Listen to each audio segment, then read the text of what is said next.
তো ভাই এটা বলেন, এটা কেমনে সম্ভব বলেন? এটা কি আদৌ সম্ভব? ইমরান বিপি কি ওকে বিয়ে করবে মনে করছে? জেল ধর্ষণের অভিযোগে কন্টেন্ট ক্রিয়েটর বিপি ইমরানকে গ্রেফতার করেছে পুলিশ।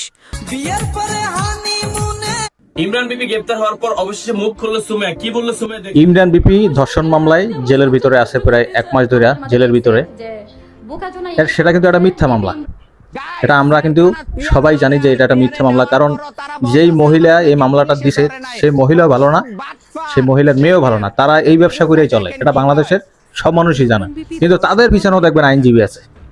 মানে বাংলাদেশে ধর্ষণের পক্ষে আইনজীবী থাকে, খুনের পক্ষে আইনজীবী থাকে। দেখবেন কোথাও যদি একটা মার্ডার হয়ে যায়, দেখবেন সেই যে মার্ডার করছে তার পক্ষে আইনজীবী আছে, আর যারা হয়েছে তাদের পক্ষে আইনজীবী আছে। মানে এই আইনজীবী মানে টাকায় চলে, টাকা দিলেই আইনজীবী পাওয়া যায়। তেমনি এই যে পিয়া খানের মা এই টাকা দিয়ে আইনজীবীগুলো মনে করেন নিয়ে তারপরে ইমরান বিপির বিপক্ষে দাঁড়া করছে, দাঁড়া করে সেই ছেলেটারে জেলের ভিতরে রাখছে। আলোচিত সেই মামলার দেখেন, ওরা একটা মেয়ে যদি আসলে ধর্ষিতা হয়, সে সবসময় ঘরের ভিতরে থাকবে, তাদের একটা চিন্তা ভাবনা থাকবে, একটা লজ্জা থাকবে। অনেক মেয়ে এই জন্য মারাও যায়। আর এই মেয়ে কি করতেছে, মামলা একটা দিয়ে এই মেয়ে মানে অল টাইম সাংবাদিকদের সামনে কথা বলতেছে, আমার এই করছে ওই করছে, এই মাস্ক ফালাই হয়ে গেছে, অমুক তমুক, মানে ভিত্তিহীন কিছু মানে প্রমাণ দিতেছে। তারপরে নিজেদের পেজ খুলে সেখানে ব্লগ ভিডিও শুরু করে দিচ্ছে। একটা মেয়ে যদি এইভাবে মনে করেন ধর্ষিতা হয়, সে কি কখনো এসে এই মিডিয়ায় এগুলো করতে পারে? কিন্তু তারা এগুলো করতেছে।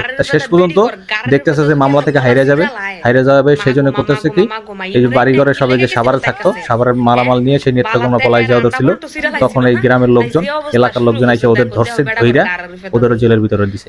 দেওয়ার পরে ওদের আইনজীবী বলতেছে কি এই মামলা ডিসমিস হবে না, ইমরান বিপির মামলা নেই, সরকারবাদী হয়ে গেছে, সেই সরকার চালাইবে। ওদিকে ইমরান বিপি কি করছে, সে বলছে কি যে ডিএনএ টেস্ট করা হোক। ডিএনএ টেস্ট করার পরে আমি যদি অপরাধী হয় তাহলে আমার শাস্তি দেওয়া হবে, আর যদি অপরাধী না হয় তাহলে আমার নামে যে মিথ্যা মামলা দিচ্ছে, আমার যে মানহানি করছে, এই জন্য ওদের বিচার। তা আমরা ওইটা চাই যে ডিএনএ পরীক্ষা করা হোক, পরীক্ষা করে যদি ইমরানের দোষী হয় তাহলে ইমরানের শাস্তি দেওয়া হোক, আর যদি দোষী না হয় তাহলে মা মেয়ে দুইটারে মানে এমন শাস্তি দেওয়া হোক যাতে বাংলাদেশের আর কোনো মেয়ে আর মা আর কোনো মানুষজন এরকম মিথ্যা মামলা মানুষকে না দেয়। মানে টাকা দিলেই মামলা নিয়ে নেয়, আর টাকা দিলেই উকিল জুটে যায়। মানে উকিলের কোনো বুকপিট নাই, টাকা দিলেই মনে করেন তাদের পাওয়া যায়, তাতে ভালো আর খারাপ নাই, সত্যরে ডাইরেক্ট মিথ্যা বানাই ফেলে।